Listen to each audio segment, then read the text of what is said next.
This program was made possible by contributions to your PBS station from viewers like you. Thank you.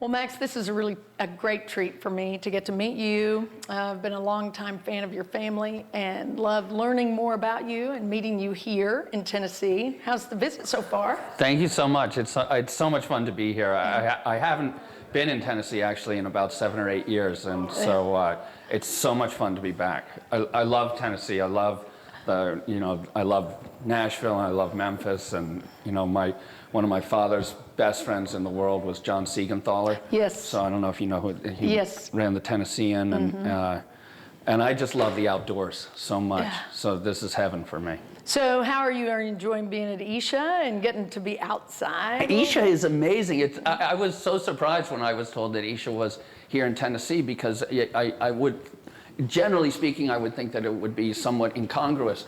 But in fact, it's such an amazing place, and really, I think, fits the area and fits the people of Tennessee really beautifully, just because they're so dedicated to living life fully here. Right, absolutely. Well, you're an author, lawyer, strategist, historian, environmentalist. I mean, you just have a whole list of things. Do you have an identity crisis? I do. I can't figure out what to do.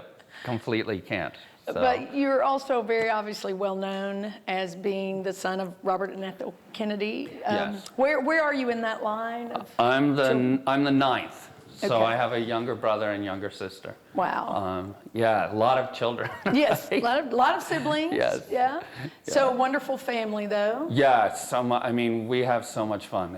I think there's also a lot of big families in Tennessee, which Yes. kind of makes it easier for me being here, because people sort of understand what it's like. And it is super, super fun. There are some of my brothers are kind of irritating. Oh, well, that can be anywhere, though, right? I think so. What did you learn from your folks? What Well, kinds of things that I'm really still learning influenced- from my mother's 86 years old, and we all of us speak very frequently with my mom, and I think she's definitely had the biggest impact on me. And really, my mother has kind of lived with a dedication to living life fully. And I think that's, if you wanted to say one thing, that's the quickest and easiest takeaway. But obviously, I think also that God and family are the two most important things in the world, and loyalty to them. So you're a really successful writer. And, well, you smile at that. Right? I do. I think any writer I have a lot of difficulty writing, and I'm writing right now, and it's the best tip I ever got about writing was from my friend Michael Mailer, whose father was Norman Mailer, and he said the hardest thing about writing is sitting your ass in the chair and keeping it there. And so the way I write is I make an agreement that I'm going to stay in the chair for 8 hours, and either I write something or I don't, but I don't get out of the chair. Wow. And usually I end up writing. Right. So anyway. What are you writing right now? Well, I'm actually working on a book about immigration, and then another book which is just a nonfiction sort of history book. You wrote a book just sort of crafting the words of your father. Yeah, I wouldn't say I wrote that. I collected that and edited it, because I really didn't have to write anything except for an introduction. But my dad kept a diary, and he would write down in it anything he heard on a particular day that he wanted to remember. So, and anything if he was reading something, he would write down, quotations from the authors. And he was a very widely read and deeply read person. So there's quotations from Caesar and from, Aeschylus. I think I quoted actually Aeschylus when I was speaking today. And so the Greek philosophers, and American writers, Hemingway, and you can go right through some of the French philosophers. And I think that what I was trying to do in that book is try to show from what he was writing how that shaped what he was thinking and feeling, and how it shaped also some of his speeches. So I put parts of some of the speeches in there. And you can kind of get a picture of a person by looking at what they write. And the name of that book is Make Gentle the Life of This World? That's correct. Awesome. The Vision of Robert Kennedy, yes. Right. Thank you. That's what a good thing you did there. That's really cool that you did that. Thank you. Do you keep a diary? No, I don't. I don't keep a diary. I did for 10 or 15 years, but it was so boring I stopped writing it down. Okay, and then you also wrote about the USS Bunker Hill, right? The Bunker Hill, yes. Which is just Danger's Hour. Yeah, Danger's Hour. That's just one of the most amazing stories I've ever heard in my life, and really completely untold. And it's just an extraordinary story of bravery. This was a ship, an aircraft carrier that was hit by 2 kamikazes near the end of World War II, and the ship burned for about 2.5 days, and a group of about 80 men, instead of leaving the ship, which is what you would think you would do, they went down into the engine room and they locked themselves in, and nearly all of them died. But they kept the engines running, which allowed the other men to fight the fires and allowed the ship to get out of range of the Japanese. And so they really, over a long period of time, gave their lives so that all those other sailors would live. Wow, that really is a story that needed to be shared. It's beyond belief. It You really is. had people who have really commented on the importance of that. Kim Burns being one. Yeah, that was so nice. There were others. Yeah, the other thing that I got to do in it was I spent several months in Japan, and I was able eventually to find some kamikaze pilots who had trained for their last mission, but not flown it. And I was actually, it was very interesting when one of the kamikaze pilots was thrown from his plane as it hit the carrier. So his body came out somewhat unscathed. I mean, harmed for sure. And then one of the sailors took a souvenir and he ripped the shoulder patch off of the guy. And then his grandchildren found the patch, and it had 3 letters of a last name. And there were about 600 kamikaze missions that morning, but only one had a pilot with that last name. With a last name with those 3 letters. And so using that, some people were able to track down his family. So I went and visited his family. And then they introduced me to people that he had trained with. And I was able to really talk to people who, if you can imagine it, had been willing to give up their lives, to kill themselves, to commit suicide in order to harm the United States. This was the first time that happened, and it didn't happen again, obviously, for 60 years. And I thought it was incredibly, I thought it would be important to try to understand that. And the great and helpful or hopeful thing about it was that when I met these guys, they were unbelievably nice, and they love America. They had been lied to their whole lives about what our country is like. Wow. And when they learned the truth, they loved us. And I think, if you look at what's happening overseas, there's a completely twisted idea of what America means and what we stand for. And I think the more the truth gets out about who we are and what we do, people like us. They just, Right.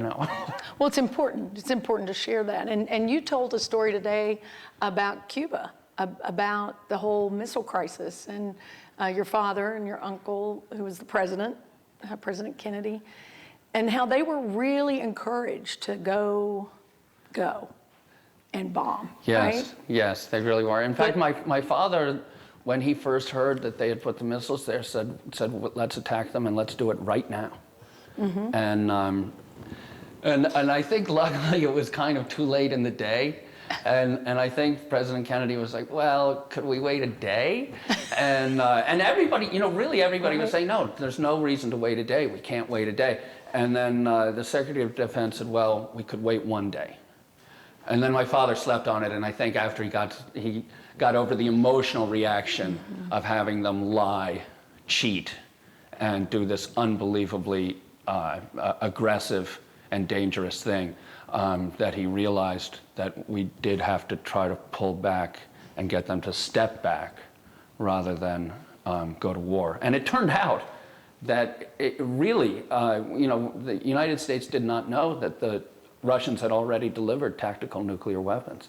And so all of the generals, in fact, not just would have been wrong because it would have been looking back on it, a stupid thing to do. Right. But would have been wrong because we probably would have lost a huge number of ships trying to land at Cuba. And now you're friends with Khrushchev's son?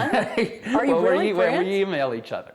We're emailing each other. Okay, that's pretty interesting, but isn't it? Yeah, it's so incredible. And well, it's just like in World War II, with these kamikaze pilots, when they were introduced, electronically to the people who sailed on the Bunker Hill, there was no blame, and there was only forgiveness and compassion and an effort at understanding. It kind of ties to what we were talking about earlier today and this World Peace Day, about seeing each other as a human being, not with a particular label. How do you feel about your participation in today's event? Well, I think that's such a vital thing and really hard, really very difficult for me.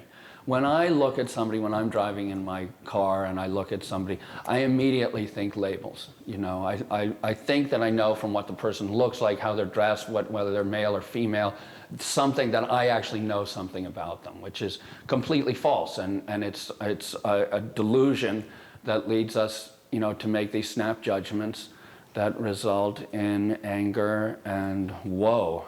And so for me, it was really nice being reminded that it's not just, the president and the armed forces that are responsible for war and for, but for the peace of our country, we're all responsible, and we really are. And what we do each day makes a difference. You recently traveled with your family to India? We did. Okay, how life-altering was that? We had so much fun. It was so unbelievable. First of all, you can't rent cars in India.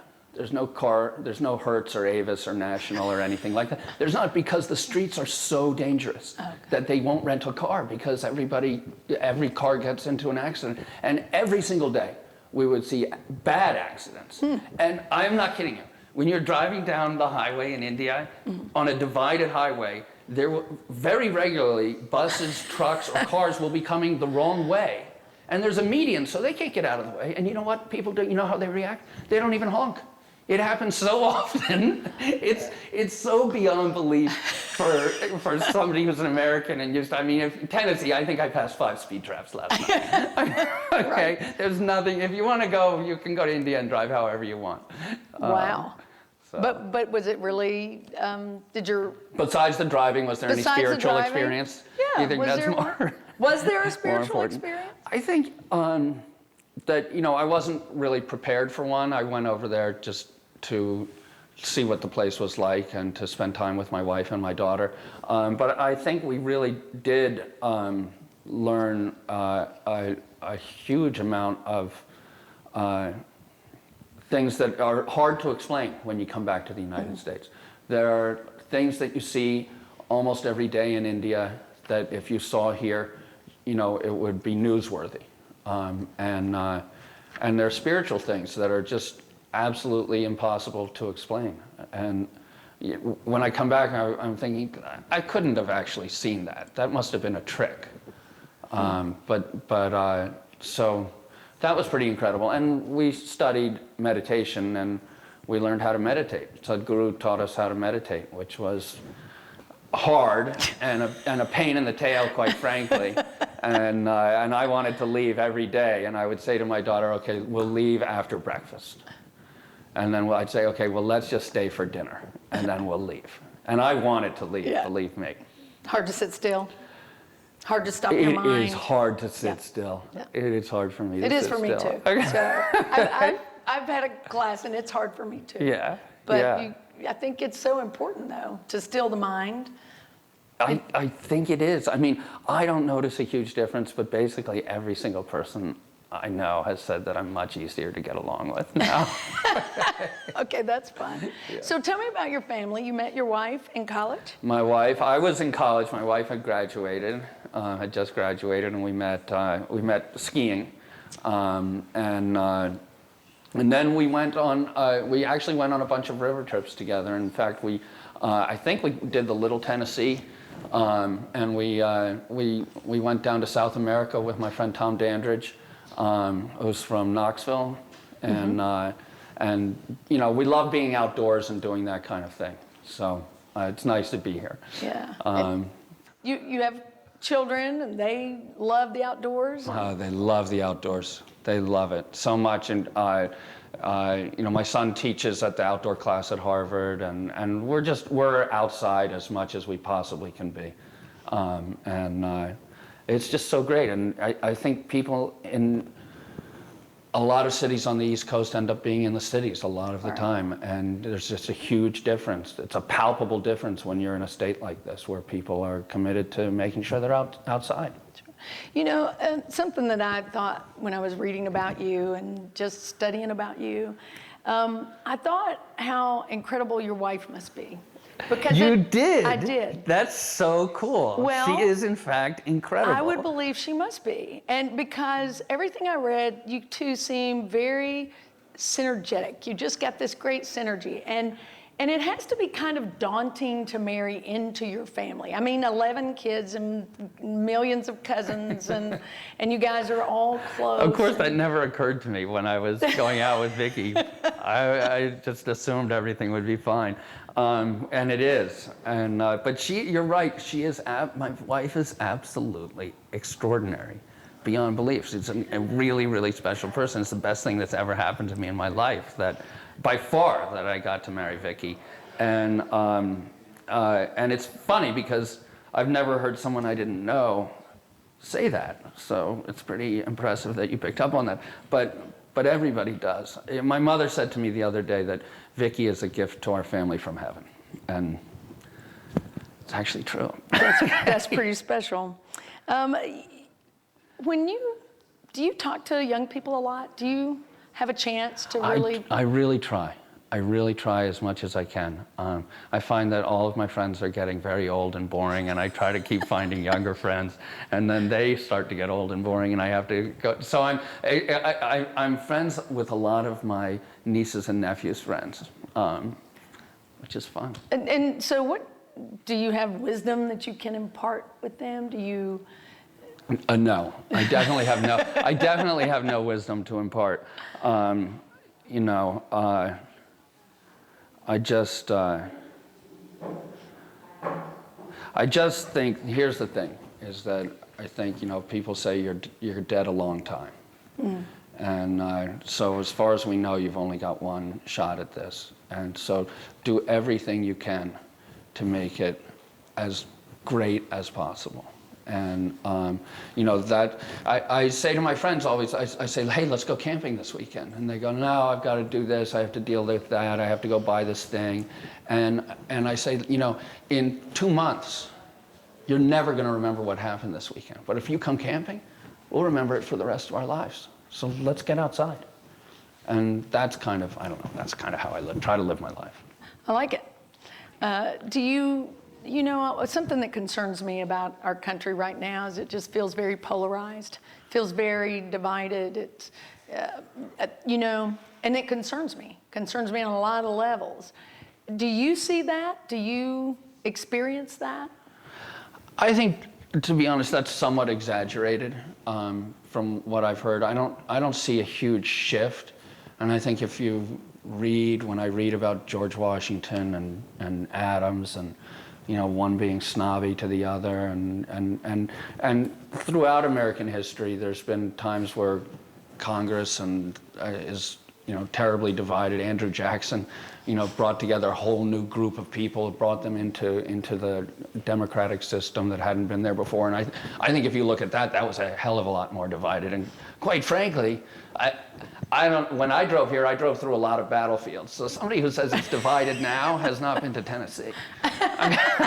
Okay, that's a good point. That's a very good point.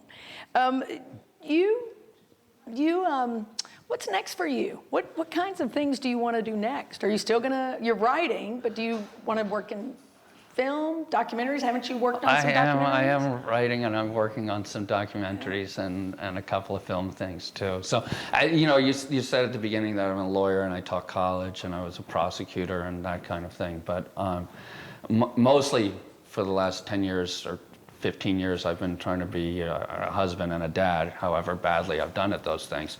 But my children are starting to graduate and move on, so it is time to find something new, I think, and we'll see what that ends up being. Do you have great hope for our country? So much. So much. I feel so great about America. I just think we're the strongest country in the world, and a lot of people talk about, my friend Ted Widmer wrote a book about American exceptionalism, which is basically this idea that America is different than other countries. And how that's sort of a snobbish idea, that we're different and better than. And maybe we're not, but I think we are. So I really feel great about the United States. I really do think we're the best country in the world, and I look at my children and their friends, and we're gonna continue to be this way and do the right thing more often than not. Sometimes we make mistakes, everybody does. Have you, and I'm sure you have, been encouraged at some point to be in politics? And there's so much that is decided because of policy. We talked today a little bit about there are movements that need to have policy behind them, because otherwise they won't come to fruition. Have you thought about taking what you're learning and taking it to that next level? I haven't just thought about doing that. I do think that politics presents extraordinary opportunities for change, but I think that the iPhone has caused incredible changes, given us the tools to do that. The internet. There's, you can look at the laws that have changed behavior. There's not that many. Definitely the cigarette rules, I think, have had a huge effect. And if you think about it, maybe the second biggest one is the one, when I was a kid, if somebody walked outside with their dog and had a plastic bag in their hand and reached down and picked up the dog crap, you would think that they were insane. Right. Now, if somebody doesn't do that, you think that person's not being a good citizen. And so, that's changed behavior and it's changed thoughts and ideas. But there's not that many laws that really do that. Let me refer to something that you presented in your speech. And that was, you quoted a poem. Can you do that here? Is that something that you would share, that you feel comfortable to share? Which one? The one Any poem? No, the poem that you referenced. That one that I... It was really... Sure. It's a long poem. I only gave part of it. I know. You want to hear the whole thing? Well, I don't know. Is it longer than 2 minutes? Because that's probably what all we is got. longer than 2 minutes. So I'll just say the end, which is, and my dad loved this poem, and he actually wrote a book with the title comes from the poem, which was To Seek a Newer World. And I think it's really, the idea can be summed up in 3 words: we can do better. And I think that's fundamentally what it means to be an American. Anyway, it's a poem by Tennyson about Ulysses. And Ulysses has come home and he's rebuilt his city. And he's, after living there for 3 or 4 years, has realized that he really did love life on the road and those challenges. And the poem goes, the lights begin to twinkle from the rocks. The long day wanes. The slow moon climbs. The deep moans round with many voices. Come, my friends, 'tis not too late to seek a newer world. Push off, and sitting well in order, smite the sounding furrows. For my purpose holds to sail beyond the sunset and the baths of all the western stars before I die. It may be that the gulfs will wash us down. It may be that we shall touch the happy isles and see the great Achilles whom we knew. Though much is taken, much abides, and though we are not now that strength which in old days moved earth and heaven, that which we are, one equal temper of heroic hearts, made weak by time and fate, but strong in will, to strive, to seek, to find, and not to yield. Thank you, Max. Thank you. That was awesome. Thank you all.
This program was made possible by contributions to your PBS station from viewers like you.